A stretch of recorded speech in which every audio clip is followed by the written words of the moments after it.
מכובדי היושב-ראש, מכובדי השר, בנוסח המקורי של הצעת חוק המואזין נכתב כי היא נועדה למנוע העברת מסרים לאומיים ומתייחס בעיקר למערכות ההגברה במסגדים.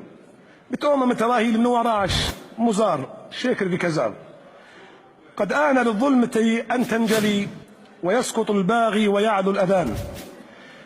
الله أكبر الله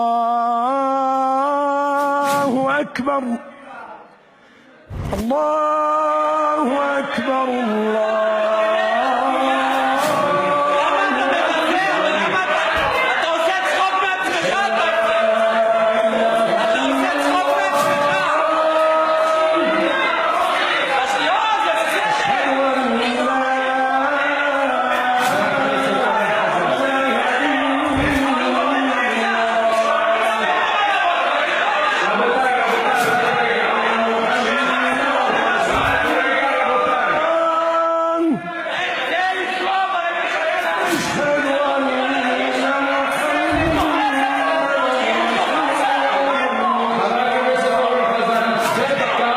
תן לי לומר את הדברים. הוא יכול להמשיך ככה וזו הזכות שלו, אבל אני חושב שיותר מבזה את העניין שלו מה שאתה אומר. תאמינו לי, כי זה מליאת הכנסת וזה לא מקום של תפילה, ולכן שימשיך על פי התקנון, הוא רשאי.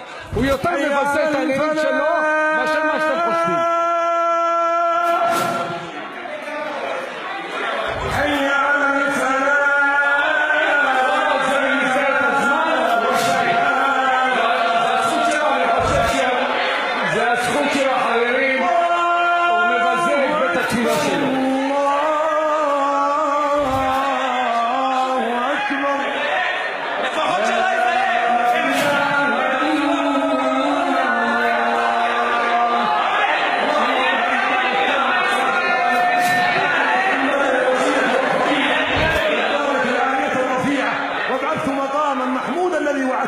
إنك لا تخلف الميعاد وليخسأ الخاسئون.